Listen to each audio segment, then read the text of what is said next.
Hello, Internet. Uh, just a quick update to let you know what's going on in my personal life. I said that I was probably going to do that, and so here it is. I'm back to work, and it feels great to be back. I've missed my work. I've missed my home, the group home I work in. I've missed everyone there, and they all missed me, and they were all very, very happy to see me again. And honestly, a lot of it feels like I never left. A lot of it feels like I got back into the swing of things, and it felt completely natural. Like I didn't miss a step. It was just, it makes me really happy. Last night I was doing something mundane, this mundane task, and it kind of struck me how for a while there I thought I was never going to do this again. There were times when I really thought I was going to die. I almost did. And so it's like such an ordinary, mundane chore, but it made me happy that I was doing it, that I was, back in a routine that I wasn't sure if I was ever going to get back, and that means a lot to me. It's taking joy in a very, very simple task because it means that I get to continue living, and I have that in my life again. Okay, so I alluded to in my previous video that I had some creative projects in the works. So I'm going to talk a little bit about those. The first creative project is a podcast that I'm going to be starting with a friend. The two of us are going to specifically talk about horror. This would be horror movies, books, video games, comic books, stories, anything that we find falls in that category. We're not going to analyze it the same way as I think other podcasts of the genre do, which is analytical. It's more of how it makes us feel. And we'll take a look at different horror elements, horror tropes, things that we like, things we don't like, things that we think work. And we're just going to talk about that. That's going to take a little while to get going, because we are our plan is to record a bunch of episodes and then release them piecemeal on a separate channel. This would be on a YouTube channel that we make specifically for this reason. And if it gets popular enough, maybe we can get it onto podcast apps. Like there's one called Stitcher. And if this is something that people like, if we get subscriptions, if people continually listen, then we will continue past the batch of episodes that we will record ahead of time. We want to do it that way so it doesn't feel like there's a time limit. Because if we do one and then we post that one and then we're expected to put on another one in a week, well, that means we only have a week to prepare. This way, doing them in batches, I think works best because then they're done when they're done, and then we release them when they're done. But we would still adhere to a weekly schedule. It's just that it would all be recorded ahead of time. So there's that project. And the other creative project that I have in the works, and I've already made a lot of headway in this, is a separate podcast that will be showcasing short horror fiction. Some of you may recall, this goes back a couple of years. Some of you may recall I was very excited to tell everyone that one of my stories was accepted and published in a anthology book, which you can still get, A Sharp Stick in the Eye, by Books and Booze Press. You can find it on Amazon or wherever ebooks are sold. You can also get, obviously, a paper copy. I encourage you to pick it up. My story's in there, and I'm very proud of that story. But not just that, the other stories in that book are absolutely excellent. It's a horror comedy, Mine is called The Same Deal. It's about what happens when a little boy confronts his closet monster. It is a horror comedy. I want to stress that. Funny, yes, but it's also a horror story. So, be prepared. But the other stories in that book are absolutely phenomenal. And honestly, I feel a little embarrassed because it feels like they're all better than mine, but I'm honored to be counted among them. From that, writing that story kind of sparked my interest in writing more short horror fiction. And so I wrote a few more stories. I tried to get them published. Nobody was taking them. So I thought, well, I listen to short horror story podcasts. There's one I really love called the No Sleep Podcast. It's absolutely fantastic. There's one on YouTube called Chilling Tales for Dark Nights. And there's a Maja. Hi, Maja. Hi, kitty. Hey, baby. Yeah. Hello. Yes, I love you. Yes, I know. And I thought to myself, well, why can't I do that? I have a voice. People keep telling me that I have a voice for audiobooks. And I agree. As a matter of fact, a very long time ago, I seriously tried to get into voice acting, and it didn't happen. But I am very interested in voice acting. I think I'm very good at it. I think I'm very versatile. My voice can go in a number of different ways, and I've practiced over the years until I've gotten good enough to do a number of different voices. However, I can't do it alone. As much as I would love to tackle something like this entirely by myself, I need and I want to involve other people, and so I have. I have a dedicated group of friends who are going to supply their voice talents for these episodes, for these stories. And most stories will be first-person perspective. And so the person who is telling that story, it'll be a different voice actor each time. It won't just be me over and over again. And it won't just be my stories. I mean, for the most part, as we get started, it will be my stories because I've written a lot of them.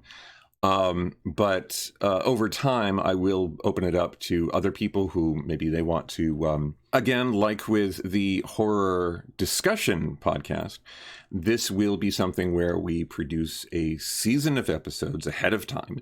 I'm going to start with 10.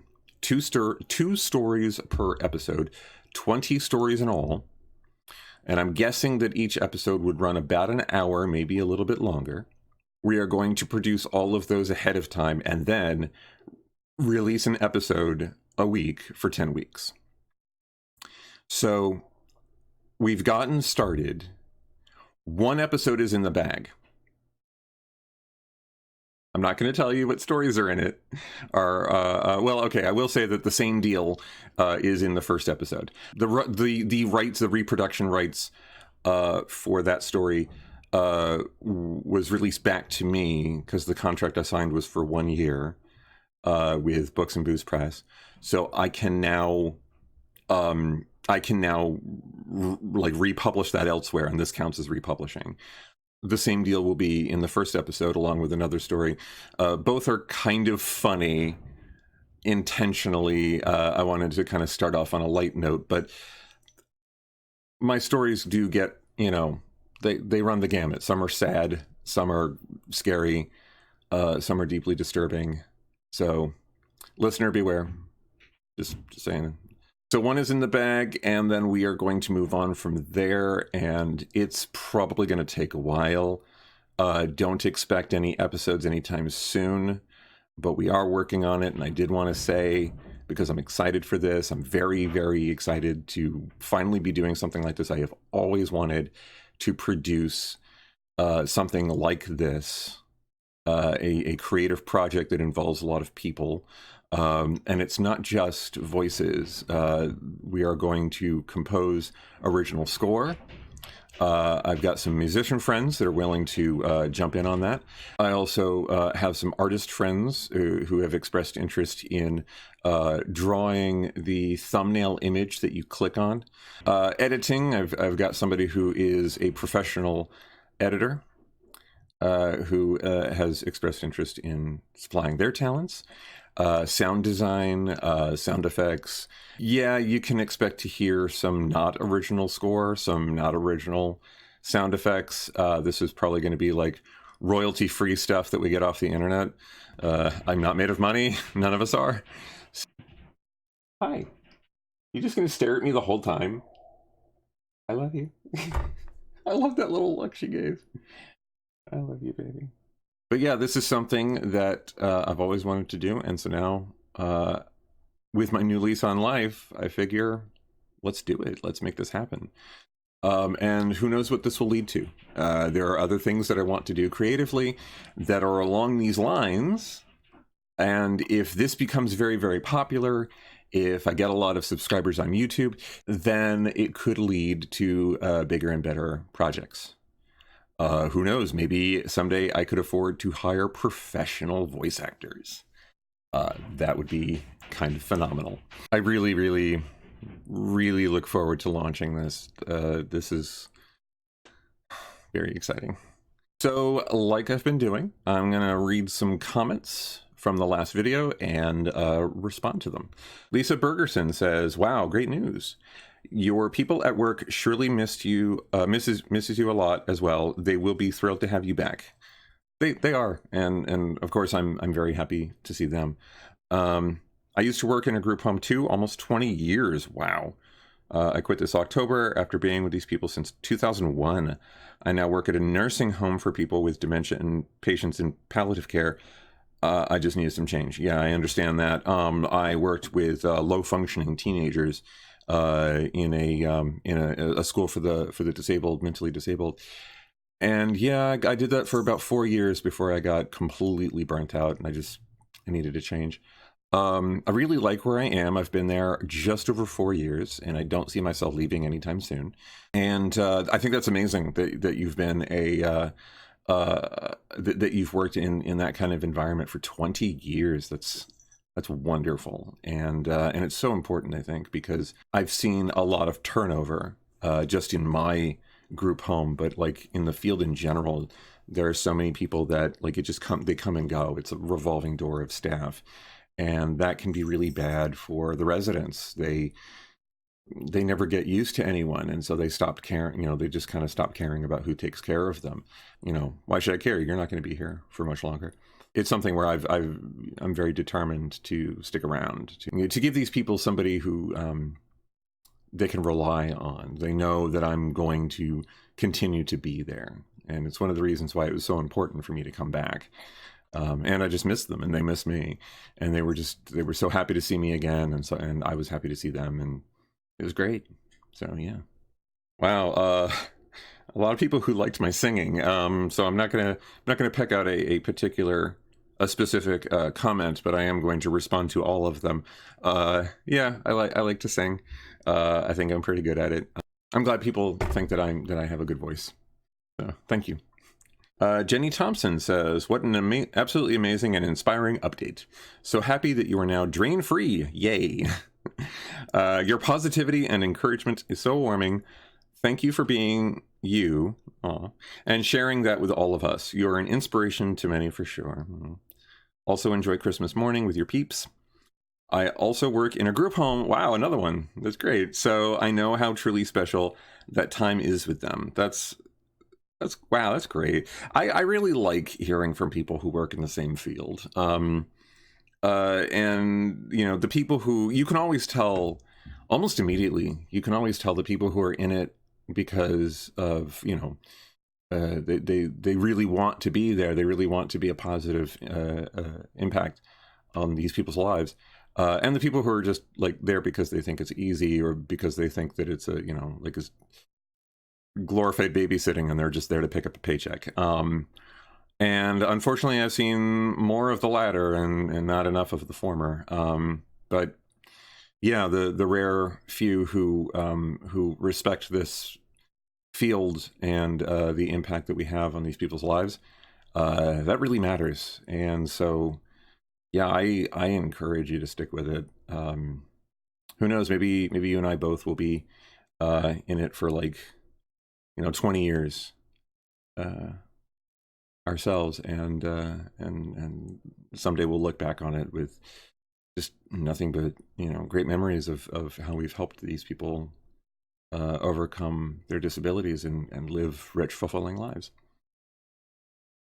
All right, that wraps it up for this one, folks. I will update again with probably after the new year with the medical update. That would be the appointment that I have with the liver surgeon to take a look at my drain spot to make sure that that's healing up correctly.